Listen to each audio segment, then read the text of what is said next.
Hey guys, it's Targon here doing another Raid Shadow Legends video. Happy 4th of July to all of my American viewers, and hope that you're out celebrating and enjoying the festivities. Today we are going to be talking about the upcoming Fragment Fusion champion, Walking Tomb Dreng. Alright, and so I pulled up his kit and just want to look at it. I think he's going to be a really solid champion. I know we just finished a really brutal fusion for Helicath, and I know a lot of you went for him and got him, and you're using him for Clan Boss, and now we've got this other guy dropping. He's going to be another really solid champion. I don't think necessarily one of those can't miss champions, though, but he's going to be really, really helpful, especially if you're struggling with Spider or if you're struggling in Hydra. So let's go ahead and look at his kit. His A1 attacks one enemy 2 times and instantly activates any HP burn debuffs. So it's nice because his A2 attacks all enemies and places an HP burn debuff on all enemies for 2 turns. This debuff cannot be resisted. So obviously those two skills go hand in hand. You use that A2, put the HP burn on everybody, and then you can attack with the A1 and it blows it up. Sort of similar to Ninja, his A1. It won't be quite as much damage as Ninja's, simply because Ninja's skill is like placing multiple HP burns on the target and blowing them up simultaneously. But it's still going to be nice to do all that damage, and then you can come back and get another HP burn on there. So really nice, those two skills, obviously, especially for Hydra. And it's really cool that this A2 can't be resisted, because then you can build him with more resistance. You can build him with more HP or defense and so forth. It's not clear if his A1 is going to activate if he doesn't have accuracy, though. So that's going to be something to look at testing. All right, but so just those two skills right there, really awesome. And then his A3 is also really useful. Equalizes the HP of all allies, then attacks one enemy. The HP levels of all allies will be brought up to the level of the ally with the highest HP. This attack will ignore 30% of the target's defense if the target's current HP is equal to or lower than this champion's current HP. Will reduce the cooldown of Exalted Pyre by 1 turn if the target's current HP is higher than this champion's current HP. So that's really nice that it's got those two things going on. So equalizing HP of all allies to the highest champion's level is actually just by itself a very, very good skill to have. I did not get Sinesha until really late in the game, so I really have not used her. But from what I recall just in going against her, I don't think heal reduction impacts this heal, because you're simply just leveling everybody out.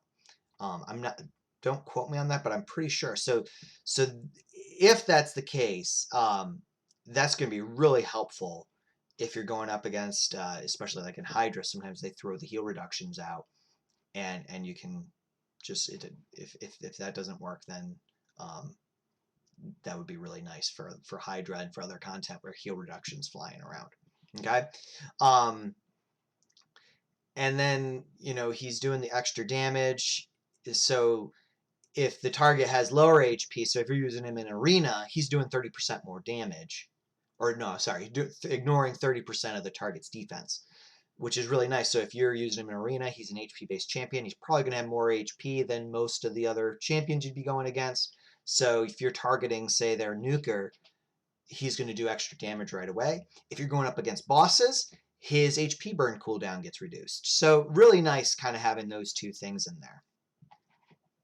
And then he's got this passive, Fortress, reflects 30% of the damage this champion receives back to the attacker if this champion has 50% HP or more.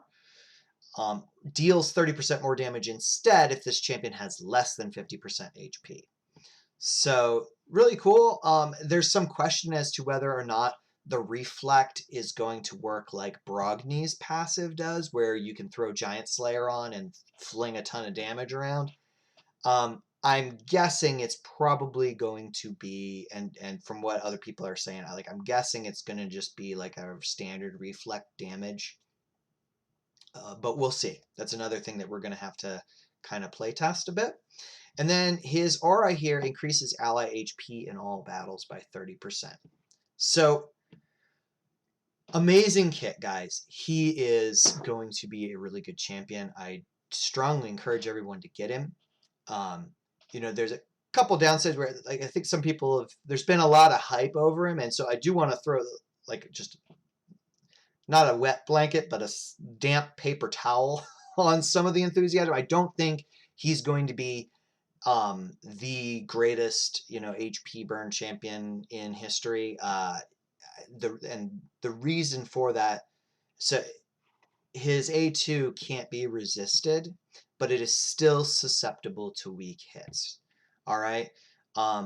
So at least in terms of from my experience with other skills that can't be resisted. Okay, so let me switch over to the game window here. So prior to getting Arbiter, my speed booster was Astrolith, and she has this places two bombs that can't be resisted. All right, but if I was trying to blow up Syl or Brogni or one of the Magic Affinity champions, she'd get a weak hit and the bombs wouldn't be placed. All right, so because of that, I think especially with Hydra, like the AoE HP burn, really that's Spider and Hydra, right? Um, and for Hydra, you have those heads through the toxic cloud, right? It causes everybody to get weak hits everywhere. This champion probably is not going to be as good against that rotation as, say, Mordecai, right? Because Mordecai simply places the debuff. It's not an attack. So if the skill is an attack, then you can get a weak hit and the debuff simply doesn't place. It's not that it's resisted because it's a weak hit, it simply doesn't go off. So I'm guessing that's going to be the case with this champion. We can test it and see. But so for that reason, I would say, having a second Mordecai ready to go might be a better option depending on who the Hydra heads are going to be. So if the Toxic Cloud is out, or if a bunch of Magic Affinity Hydra heads are out, Mordecai is going to be better against that simply for the HP burn than this champion is. Now, obviously, this champion is going to have a lot more to the table in terms of like the healing. You can build him with extra resistance, so he's not getting all the debuffs put on him. So there's a lot of other great things for this champion. So this, don't want to say don't get him. It's simply he's not going. I don't think he's going to be perhaps quite as good as some people are envisioning, simply for that reasoning. Also because he's Spirit Affinity, if you're going up against Magic Spider, weak hits wouldn't go off. So when you're talking progression through Spider, you might need another strategy for going up against Magic. All right. But still, overall, guys, he's going to be a really, really great champion. I do look forward to getting him, especially actually on my alt account again, because I only have one HP burn champ, and that is the Doom Tower one, Akoff. So I haven't pulled any other AoE HP burn champions on that account yet. So I'm going to get him, so that way I'll have two that I can use for Hydra. So that'll help out a lot. Other good thing to note is this is a fragment fusion. So even if you're early game, you can do this, okay? The fragments are a lot easier because if you can win the tournaments, you've got a chance of going in and getting the extra fragments so you can skip the shards, right? All you got to do is you just have to have lots of energy. And early on, as you're leveling up, you're accumulating all this energy. So try and go ahead and save up some energy and go for it. You can get by without doing shards. On my alt account, I got a fragment champion.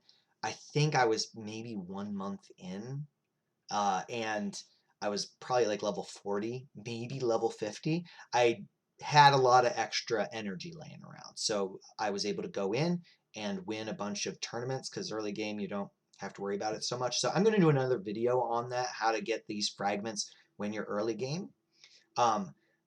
But I want to call attention real quick. Clan Shop right now has energy. So go get that energy, stash it, save it. If you want to get this fusion, save your energy. We've got CVC coming up in about 12 hours here. Skip it. All right, you can still do other things for CVC that don't require energy. If you are a clan leader, listen, you want people in your clan getting this champion because he's going to help with Hydra, right? Which would you rather have? Win this CVC that doesn't have personal rewards or have people doing more damage on Hydra? I'd take damage on Hydra, right? So just some food for thought. Anyways, so that said, I'm going to do another video on how to get a fragment champion early game. So hopefully I'll do that tonight. But yeah, guys, I think this is going to be a really good champion. Well worth investing the time and resources to get him if you've got the resources. And like I just showed you, there's 1,000 energy available in Clan Shop. So go get it. Go get this champion. All right. So hope you found this video to be helpful. Hope you're able to get this champion. And please like and subscribe to my channel. I'll catch you next time.